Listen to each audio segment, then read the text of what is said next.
Today we're here to talk about peanut butter, except two of these aren't peanut butter, and it says so on the label. Just not the way you think. Stick around.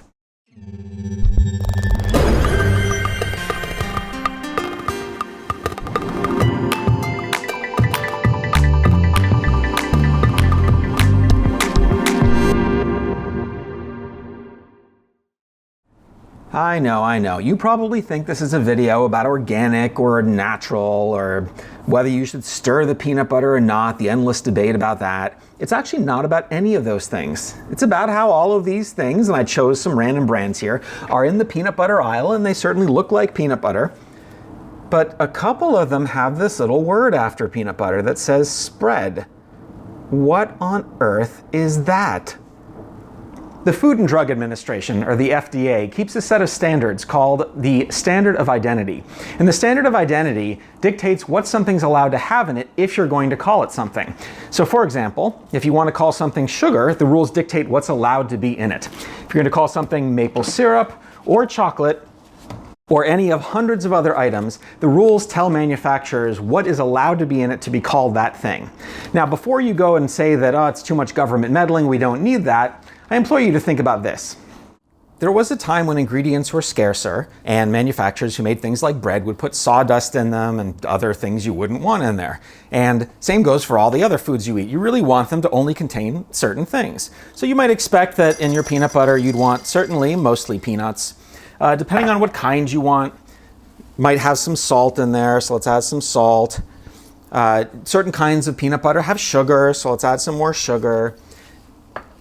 If you don't like stirring your peanut butter, then we're also going to have to add some saturated fats in there that are solid at room temperature, so let's do that. So these are all things that you might be allowed to put in peanut butter, but then there's clearly some things you don't want in there. And really, there ought to be a rule, don't you think? Yum. So that brings us back to the federal regulations from the Food and Drug Administration. So here we are in Title 21, Food and Drugs, Chapter 1, Food and Drug Administration, Department of Health and Human Services, Subchapter B, Food for Human Consumption. Sorry, dogs, horses, all sorts of other animals, this is not for you.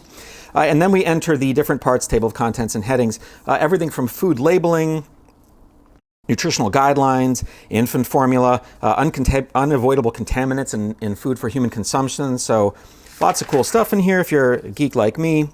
Eggs, fish, milk and cream, bakery products, frozen desserts, etc., etc. And if you look, we come down to tree nut and peanut products, 164. Now let's go over, zoom in here, or click, as you might say. Here we are, 164, tree nut and peanut products.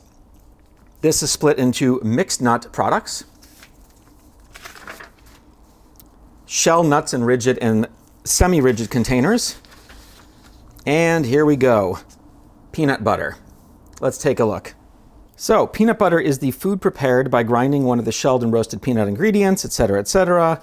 Okay, has to be safe, has to be stabilized. Okay, so those things that you add, seasoning and stabilizing ingredients, do not exceed, in aggregate, 10% of the weight of the finished food. So that means we need 90% of this product to actually be a peanut butter. You can add ground peanuts cut or chopped. So of course that's if you want your chunky or creamy. So that's all the same. There's a fat content limit, so cannot exceed 55% when determined, yada yada. Okay. You can have blanched or unblanched peanuts. And then here we go again, chemical preservatives, colors, etc. There's an important thing to note here. The oils you're allowed to use to stabilize it. Sorry, I'm writing in a weird position here.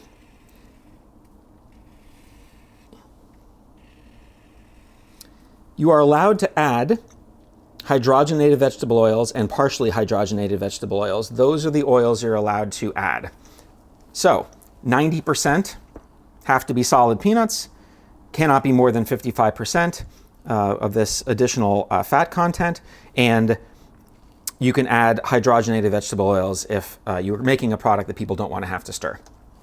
So here we are back at our collection of 6 peanut products, 4 of which are peanut butters. These 2 on the right, you'll notice, actually say peanut butter spread and peanut butter spread. And now you know what the difference is. These 4 meet the standards we just read, and these 2 don't. Let's see if we can figure out why. Let's see. Oh, it says right there. Not sure if you can see it. 60% peanuts, and we read that it has to have 90% peanuts to actually qualify as peanut butter. So the other 40% of it that's not peanuts are filled up by all of these other ingredients here. So we know that this has about 30% too much other stuff to actually be a peanut butter. Now let's take a look at this other one. Now this one is a peanut butter spread because it says so right there, and it actually says it has 90% peanuts. So if it has 90% peanuts, why is it not a peanut butter? Well, let's dive in. Peanuts, sugar, it's allowed to have, palm oil. Now here's a little trick. Palm oil seems like something you should be able to add, and it's less than 10% obviously, but remember, the only oil you're allowed to add and have it still be peanut butter is a hydrogenated oil, or partially hydrogenated vegetable oil. Palm oil is not in that category, and because it has palm oil, this is a spread and not actually a peanut butter. That about does it for today's Jesse Makes. I'm not here to tell you what you should buy or what's healthy or not. That's a whole other conversation. But as a product designer, I come across certain pieces of information that I think are pretty interesting. And they're out there in the world, they're not proprietary, but no one's taken the time to explain them. So in this case, I just want you to understand that every word on food packaging means something, and it's probably there for a reason. So if something says chocolatey, it's probably not chocolate. If it says it's creme, it's probably not cream. And in this case, if it says peanut butter spread, that ain't peanut butter. Please subscribe. See us next time.